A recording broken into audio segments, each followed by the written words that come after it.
आपला आवाज कोकण 24 तास। मुलींना देखील शिक्षणाचा न्याय हक्क मिळाला पाहिजे ही संकल्पना महाराष्ट्र शासनाने घेऊन ती राबवण्याचा उपक्रम सुरू केला आहे। आपल्या राज्यामध्ये अनेक सोफिया कुरेशी निर्माण करायच्या असतील तर अशा पद्धतीची अल्पसंख्याक मुलींसाठीची वसतिगृह ही गावांगावामध्ये उभी राहणं आवश्यक आहे। भविष्यामध्ये या वसतिगृहांमधून बाहेर पडणाऱ्या मुलींपैकी एक तरी सोफिया कुरेशी, एक तरी राष्ट्रपती मुर्मू यांच्यासारखं नेतृत्व झालेले आपल्याला बघायला मिळेल, अशा शब्दात पालकमंत्री उदय सामंत यांनी शुभेच्छा दिल्या। किती मोठा आहे किंवा किती छोटा आहे किंवा कोणासाठी आहे याच्यामध्ये न जाता 15 दिवसापूर्वी एक माझी महिला भगिनी भारताच्या डिफेन्सचं नेतृत्व करताना आपण सगळ्यांनी बघितलं। तिचं नाव होतं सोफिया कुरेशी। आज आपण अनेक गोष्टीवर आक्षेप घेतो, जाती धर्मावर चर्चा करण्याचा प्रयत्न करतो, पण माझ्या देशानं पाकिस्तानवर आक्रमण केल्यानंतर ते कशा पद्धतीने यशस्वी झालं हे जगाला सांगणारी जर कोण होती तर सोफिया कुरेशी होती। याचा अभिमान देखील आपल्या सगळ्यांना असला पाहिजे। त्याच्यामुळे आपण या संपूर्ण विद्यार्थी अवस्थेमध्ये असताना जातीपातीचा देखील भेद बाजूला ठेवला पाहिजे। आज आपला देश सगळ्या जाती धर्मांना बरोबर घेऊन जातो, आपलं राज्य सगळ्या जाती धर्मांना बरोबर घेऊन जातं, आज आपला जिल्हा देखील सगळ्या जाती धर्मांना बरोबर घेऊन जातो। जे देशाच्या विरोधामध्ये काम करतात, जे राष्ट्राच्या विरोधामध्ये काम करतात त्यांना कोणीही समर्थन करत नाहीत, ते आपले दुश्मनच आहेत। परंतु सोफिया कुरेशी सारखी एक महिला जी फायटर प्लेन चालवते आणि तिच्यावर ज्यावेळी आक्षेप घेण्याचा निर्णय काही लोकांनी घेतला त्यावेळी तिनं त्या कालावधीमध्ये मी फायटर जेट कशा पद्धतीनं पाकिस्तानमध्ये नेऊन आणू शकते याचं प्रात्यक्षिक देखील फक्त भारताला नाही तर अख्ख्या जगाला दाखवलं। अशी एक आपली महिला भगिनी देशाच्या डिफेन्स संरक्षणाचं नेतृत्व करते। हा आदर्श आपण घेतला पाहिजे, त्यांचा जीवनपट आपण बघितला पाहिजे। दुसऱ्या ज्या माझ्या महिला भगिनी होती त्यांनी देखील महाराष्ट्राची देशाची बाजू जगासमोर मांडली, त्यांचं क्वालिफिकेशन आपण बघितलं पाहिजे। या क्वालिफिकेशन मिलिटरीचं घेत असताना पहिला त्यांनी पदवी प्राप्त केलेल्या आहेत, काही इंजिनियर झालेले आहेत, काही डॉक्टर्स झालेले आहेत आणि त्याच्यानंतर देखील आपल्या एअरफोर्समध्ये किंवा नेव्हीमध्ये गेलेले आहेत। आणि म्हणून या सगळ्या गोष्टीचा विचार आपल्या विद्यार्थी अवस्थेमध्ये आपण करणार आहोत की नाही हे निर्णय आपण सगळ्यांनी घेतले पाहिजेत आणि हे निर्णय क्षमता चांगल्या पद्धतीनं तुमच्यामध्ये यावी म्हणून तुम्हाला सोयी सुविधा आम्ही उपलब्ध करून देत असतो। आणि त्याचाच एक भाग म्हणून आज अल्पसंख्याकांचं वसतिगृह आज या रत्नागिरीमध्ये देखणी इमारत दिमागदार पद्धतीनं उभी राहणार आहे। रत्नागिरी येथील थिबा पॅलेस अभियांत्रिकी महाविद्यालयाच्या परिसरात अल्पसंख्याक मुलीच्या वसतिगृहाचे लोकार्पण कोनशिला अनावरण करून फीत कापून पालकमंत्री डॉक्टर उदय सामंत यांच्या हस्ते आणि आमदार किरण उर्फ भैया सामंत यांच्यासह इतर मान्यवरांच्या उपस्थितीमध्ये करण्यात आले।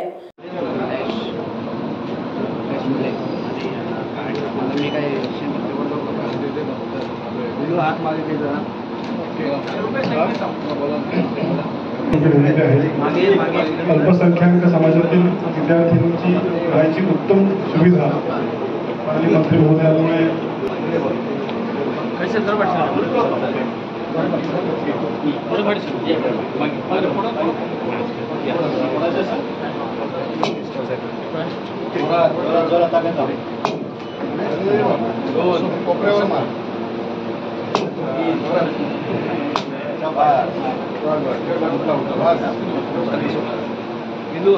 सुमारे 7 कोटी 64 लाख रुपये एका निधी खर्च करण्यात आलेला आहे।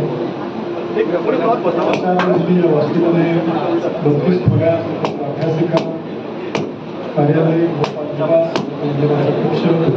संगणक कक्ष, भोजनालय इत्यादी सुविधांचा यावेळी माजी आमदार हुस्न बानू खलिपे, बांधकाम विभागाचे अधीक्षक अभियंता मिलिंद कुलकर्णी, प्रांताधिकारी जीवन देसाई, कार्यकारी अभियंता अमोल ओटवणेकर, प्राचार्य पी.के. देशपांडे आदी उपस्थित होते।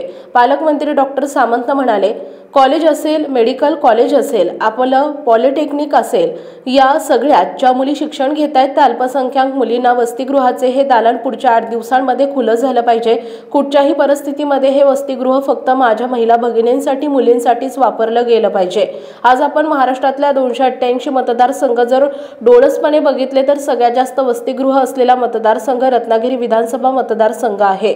मागच्या वर्षी आपण मेडिकल कॉलेज सुरू करताना एकावेळी 1000 विद्यार्थी हे शासनाच्या पैशांमध्ये वसतिगृहांमध्ये राहिले पाहिजेत अशी संकल्पना घेऊन आपण कामाला लागलो। त्याच्यासाठी मेडिकल कॉलेजची 550 कोटी रुपये खर्च करून कॉलेजची इमारत होत आहे, त्याच्यामध्ये देखील वसतिगृहाचा समावेश केलाय।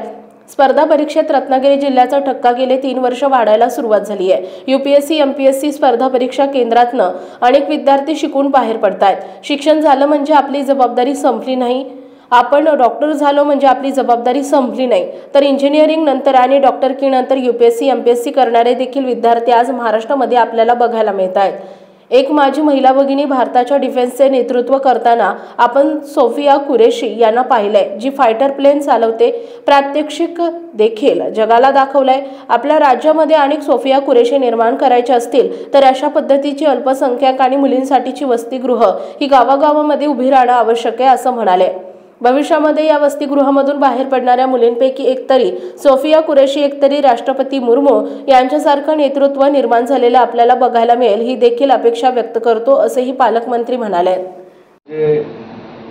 वसतिगृह उभं राहिलं आणि त्याचं उद्घाटन होतंय ते आपलं रत्नागिरीतलं पहिलं वसतिगृह आहे। त्याची सुरुवात मला असं वाटतं की 7 ते 8 वर्षापूर्वी झाली आणि आपल्या सगळ्यांच्या सदिच्छेमुळे माझ्यासारखा कार्यकर्ता उच्च व तंत्रशिक्षण विभागाचा मंत्री झाल्यानंतर जे रखडलेलं काम होतं ते पूर्ण करण्यामध्ये आपल्याला यश मिळालं। पूर्वी त्यासाठी खलिपे मॅडम असतील, त्यांचे सर्व सहकारी असतील, यांनी देखील प्रयत्न केले असतील, परंतु राज्याचा मंत्री झाल्यानंतर ज्यावेळी महाराष्ट्र राज्याच्या वसतिगृहांचा मी आढावा घेतला तर आपल्या जिल्ह्यातलं, माझ्या मतदारसंघातलं हे वसतिगृह अपूर्ण आहे याची जाणीव माझ्यासारख्या कार्यकर्त्याला झाली। सार्वजनिक बांधकाम विभागाला देखील मनापासून धन्यवाद देतो की कमी कालावधीमध्ये, हे रखडलेल्या कालावधीनंतरच्या कमी कालावधीमध्ये आपण अतिशय चांगल्या पद्धतीने हे काम पूर्ण केलं, त्याबद्दल तुम्ही देखील कौतुकास पात्र आहात आणि म्हणून अधीक्षक अभियंता असतील, आमचे ओटवडेकर असतील, या सगळ्यांचं मी मनापासून कौतुक करतो।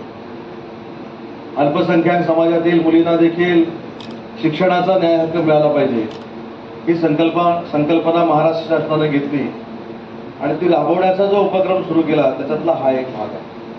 मी आताच प्राचार्यांना विचारलं की इंजिनिअरिंग कॉलेज असेल, मेडिकल कॉलेज असेल, आपलं पॉलिटेक्निक असेल, त्या सगळ्या कॉलेजेसमध्ये अल्पसंख्याक मुलींची संख्या किती आहे, तर ती संख्या तर आपल्याला नक्की मिळणार आहे। ऍडमिशन झालेल्या मुलींची देखील संख्या मिळणार आहे, परंतु मला प्राचार्यांना आणि जिल्हाधिकारी जरी व्यासपीठावर नसले तरी जिल्हाधिकाऱ्यांना देखील मी फोन करून सांगणार आहे की नवीन ऍडमिशनची वाट न बघता ज्या मुली पॉलिटेक्निकमध्ये शिकतायत, ज्या मुली इंजिनिअरिंगमध्ये शिकतायत, ज्या मुली मेडिकल कॉलेजला शिकतायत, त्या सगळ्या अल्पसंख्याक मुलींना हे दालन पुढच्या 8 दिवसामध्ये खुलं झालं पाहिजे अशा पद्धतीची कार्यवाही आपण सगळ्यांनी मिळून केली पाहिजे, कारण शेवटी ही वसतिगृह उभी राहतात। महाराष्ट्रातील तसेच कोकणातील महत्त्वाच्या बातम्या पाहण्यासाठी कोकण 24 तास न्यूज चॅनलला यूट्यूबवर सबस्क्राईब करा आणि बेल आयकॉन प्रेस करा।